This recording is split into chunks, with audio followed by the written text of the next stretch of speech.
Hello दोस्तों, अभी के इस वीडियो में हम आप सभी लोग को 17 फरवरी के लिए देख सकते हैं 2 अंक वाला जो है ना प्रश्न बताने जा रहे हैं। इस प्रश्न को आप सभी लोग एक बार देख लीजिए और सारा प्रश्न याद करके जाइए। 17 फरवरी के दिन जो है ना यानी कल के दिन आप लोग को यहाँ से 2 नंबरिया में आप लोग का क्वेश्चन बहुत सारा टकरा जाएगा। ठीक है, जो मैं बता रहा हूँ अच्छे ढंग से उस प्रश्न को तैयार करके जाइए, याद कर लीजिए पूरा जी। ठीक है, बहुत ज़्यादा इंपॉर्टेंट ये वीडियो है, अपने दोस्तों में शेयर जरूर कर दीजिएगा ताकि वो भी लोग देख कर इसे याद कर लेंगे। और चैनल पर नया है पहली बार तो सब्सक्राइब करके घंटी दबा लीजिएगा। ठीक है, चलिए ये रहा आपका पहला क्वेश्चन। सभी क्वेश्चन को बताए थे, ध्यान से देखकर याद कर लीजिए आप लोग। ठीक है, चलिए और वीडियो शेयर ज़्यादा से ज़्यादा कर दीजिएगा। पहला प्रश्न है, बहू ने लाश को मनाने के लिए कौन सा, सॉरी लाश नहीं बल्कि यहाँ पे सास होगा, टाइपिंग थोड़ा गड़बड़ा गया है। ठीक है, बहू ने सास को मनाने के लिए कौन सा जो है ना तरीका अपनाया, तो उत्तर लिखिएगा। बहू बुद्धिमती थी, उसने सोच समझ कर बच्चों को दादी के पास भेज दिया। बच्चा जब दादी के साथ बाजार जाने को मचल रहा था तो बेटे बहू ने उसे समझाया।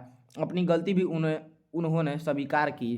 पोता ही समझौता का जरिया बन गया जो बहू की योजना थी। ठीक है, तो बिल्कुल 2 नंबर में ये प्रश्न आता है, तो आराम से इसी प्रकार इसका उत्तर लिख दीजिएगा। ठीक है, चलिए ये 17 फरवरी के लिए बहुत इंपॉर्टेंट है। इस सभी प्रश्नों को एक बार देखकर याद कर लीजिएगा। आप लोग बहुत चिल्ला रहे थे कि सर सब्जेक्टिव का वीडियो डालिए सब्जेक्टिव का, तो ये रहा सब्जेक्टिव का वीडियो, पूरा वॉच करके याद कर लीजिए। प्रश्न नंबर 2 है, नाखून क्यों बढ़ते हैं? यह प्रश्न लेखक के आगे कैसे उपस्थित हुआ प्यारा साथियों? तो उत्तर लिखिएगा कि नाखून क्यों बढ़ते हैं यह प्रश्न एक दिन लेखक की छोटी लड़की ने उनसे पूछ दिया। उस दिन से यह प्रश्न लेखक को सोचने का जो है ना विषय बन गया जी।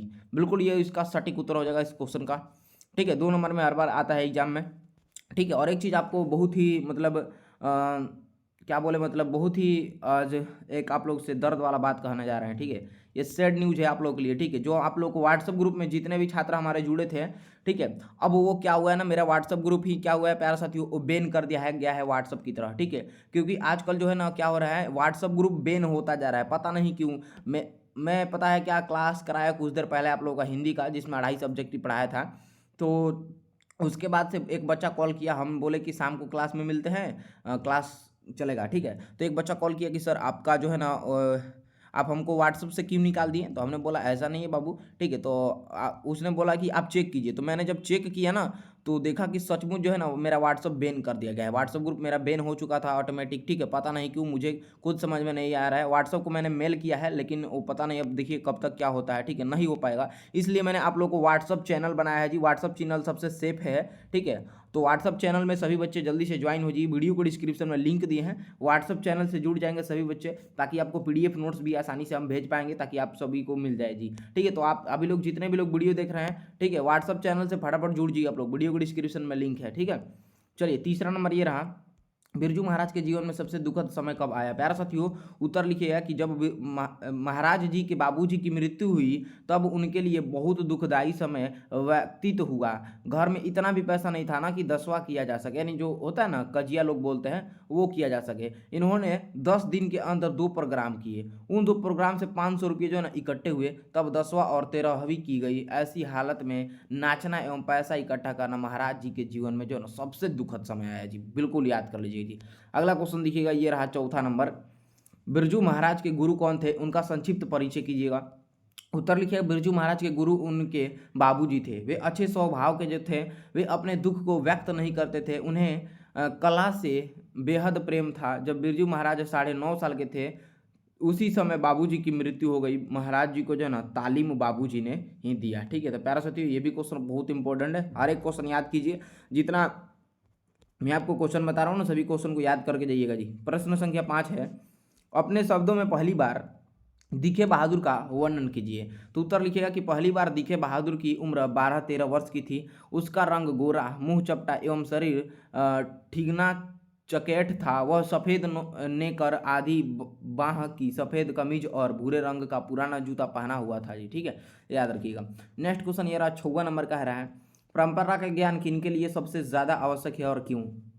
उत्तर लिखिएगा कि जो जो लोग साहित्य के युग परिवर्तन करना चाहते हैं, क्रांतिकारी साहित्य करना चाहते हैं, उनके लिए साहित्य की परंपरा का ज्ञान आवश्यक है। क्योंकि साहित्य की परंपराओं से प्रगतिशील आलोचना का ज्ञान होता है, जिससे साहित्य की धारा को मोड़कर नए प्रतिभाशील साहित्य की निर्माण किया जा सकता है जी। ठीक है, चलिए नेक्स्ट क्वेश्चन देखेंगे। सभी प्रश्नों को याद करते चलिए प्यारा बच्चों, और जितने भी आपके दोस्त साथी हैं उन सभी को बता दीजिए कि जो Nitish education by Nitish sir का जो व्हाट्सअप ग्रुप था वो बैन हो गया था, तो आप सभी लोगों के लिए व्हाट्सअप चैनल बना दिया गया है प्यारा साथियों। व्हाट्सअप चैनल से सभी बच्चे जुड़ जाइएगा, वीडियो के डिस्क्रिप्शन में मैंने लिंक दे दिया है, सब लोग जल्दी से जाकर जुड़ जाइए। ठीक है, बहुत हेल्प मिलेगा वहाँ से। ठीक है, PDF नोट्स आपको ग्रुप में हम भेजेंगे। ठीक है, ये रहा राजनीतिक मूल्यों से साहित्य के मूल्य अधिक अस्थायी कैसे होते हैं। तो बिल्कुल प्यारा साथियों, लेखक कहते हैं कि साहित्य के मूल्य राजनीतिक मूल्यों की अपेक्षा अधिक स्थायी हैं। इसकी पुष्टि में अंग्रेज कवि टेनिसन द्वारा लैटिन कवि वर्जिल पर रचित उस कविता की चर्चा करते हैं जिसमें कहा गया है कि रोमन साम्राज्य का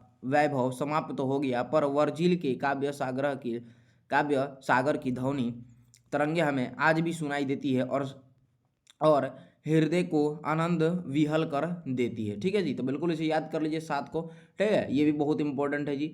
अगला क्वेश्चन ये रहा 8 नंबर, कह रहा है लेखक के अनुसार आदर्श समाज में किस प्रकार की जो है ना गतिशीलता होनी चाहिए। तो उत्तर लिखिएगा कि लेखक के अनुसार आदर्श समाज में इतनी गतिशीलता होनी चाहिए जिससे कोई भी वांछित परिवर्तन समाज में एक छोर से दूसरे छोर तक जो है ना संचरित हो सके। बिल्कुल प्यारे साथियों, ठीक है, बढ़े अगले क्वेश्चन की तरफ। सभी क्वेश्चन को याद करते चलिए जी, यहीं से जो है ना सब्जेक्टिव क्वेश्चन में बहुत क्वेश्चन आपके टकरा जाएगा एग्जाम में। ठीक है, कल चलिए ये रहा प्रश्न संख्या 9। नृत्य की शिक्षा के लिए पहले पहले बिरजू महाराज किस संस्था से जुड़े और वहाँ किनके संपर्क में आए। देखिए, तो नृत्य की शिक्षा के लिए पहले पहले बिरजू महाराज जी दिल्ली में हिंदुस्तानी डांस म्यूजियम से जुड़े और वहाँ कपिलाजी के संपर्क में आए। तो 9 का बिल्कुल ये सही उत्तर हो जाएगा, इसे याद कर लीजिएगा।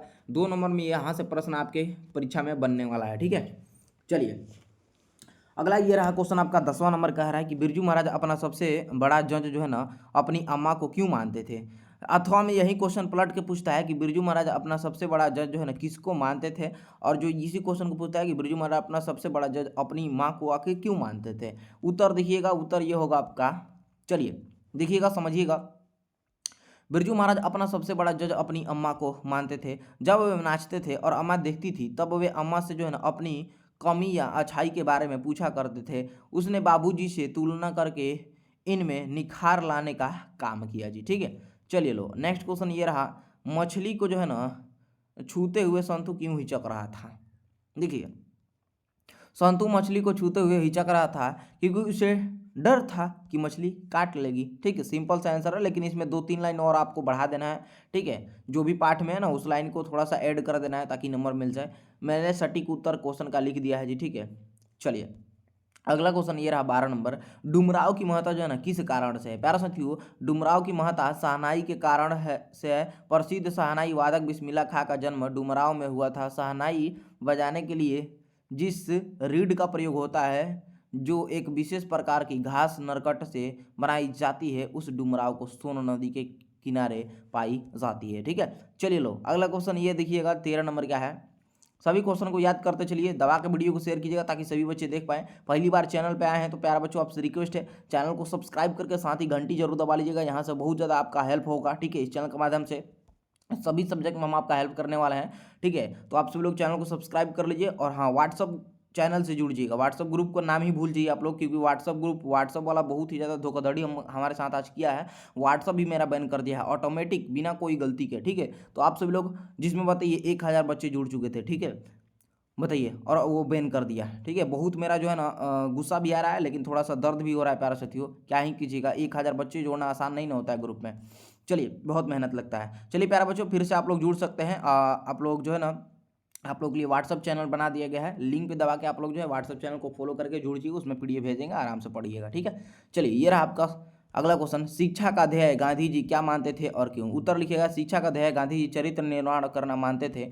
उनके विचार से शिक्षा के माध्यम से मनुष्य में साहस, बल, सदाचार जैसे गुणों का विकास होना चाहिए, क्योंकि चरित्र निर्माण होने से सामाजिक उत्थान स्वयं होगा। साहसी और सदाचारी व्यक्ति के हाथों में समाज के संगठन का काम आसानी से सौंपा जा सकता है। ठीक है, चलिए अगला क्वेश्चन ये रहा जी, कह रहा है क्वेश्चन, गांधी जी बढ़िया शिक्षा किसे कहते हैं। देखिए उत्तर लिखिएगा, अहिंसक प्रतिरोध को गांधी जी बढ़िया शिक्षा कहते हैं। यह शिक्षा अक्षर ज्ञान से पूर्व मिलना चाहिए जी। ठीक है, चलिए लो नेक्स्ट क्वेश्चन देखिएगा 15 नंबर, नेताजी के बारे में कविवर प्रेमघन की क्या राय है, अथवा नेताजी के बारे में कवि की क्या राय है। ठीक है, ये क्वेश्चन पूछता है। ठीक है, उत्तर लिखिएगा।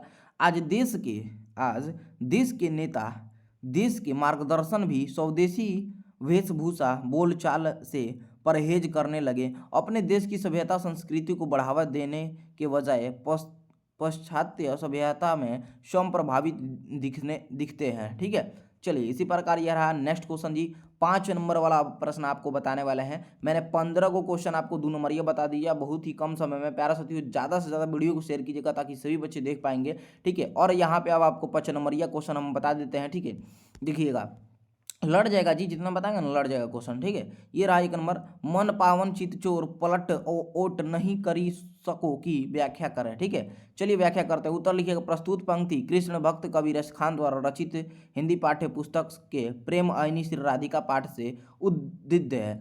इसमें कवि ने कृष्ण की मनोह छवि के प्रति अपने हृदय की रीझ को व्यक्त किया है जी। ठीक है, तो याद रखिएगा ये क्वेश्चन आपके जो है ना एग्जाम में छपेगा। और यहाँ पे और लिखिएगा, ये नहीं कि ये 2 नंबर ये जैसा आंसर नहीं है। यहाँ पे मैंने और लिखा है आंसर। प्रस्तुत पंक्ति में कवि कहते हैं कि नंदकिशोर में जिस दिन से चित लग गया उन्हें छोड़कर जो है ना कभी नहीं भटकता। कृष्ण को अपना प्रीतम बताते हुए कहते हैं कि मन को पवित्र करने वाले चितचोर को आठों पहर देखते रहने की कामना समाप्त नहीं होती। कृष्ण मन को हरने वाले हैं, चित्त को चुराने वाले हैं, उनकी मोहनी मूरत अपलक देखते रहने की आकांक्षा कवि व्यक्त करते हैं जी। ठीक है, चलिए ये रहा आपका 2 नंबर क्वेश्चन। प्रसंग व्याख्या कीजिए। व्याख्या करना है जी। अति स्नेह को डॉट डॉट बांकह नहीं। दूसरा है कि तहाँ चाहे चले डॉट डॉट निशाक नहीं। 5 नंबर में ये आपका आता है एग्जाम में, समझ लीजिए। उत्तर लिखिए। प्रस्तुत समय में रीतिकाल काव्यधारा के प्रमुख कवि घनानंद रचित अति सुधो स्नेह को मार्ग है। ठीक है, इतना दे देगा जी और कह देगा व्याख्या कीजिए। व्याख्या करना होगा, देख लीजिए मैंने व्याख्या किया है। ठीक है, मार्ग है से उद्दत है। इसमें कवि प्रेम की पीड़ा एवं प्रेम की भावना से सरल और स्वाभाविक मार्ग का विवेचन करते हैं। कवि कहते हैं कि प्रेम मार्ग अमृत के समान अति पवित्र है।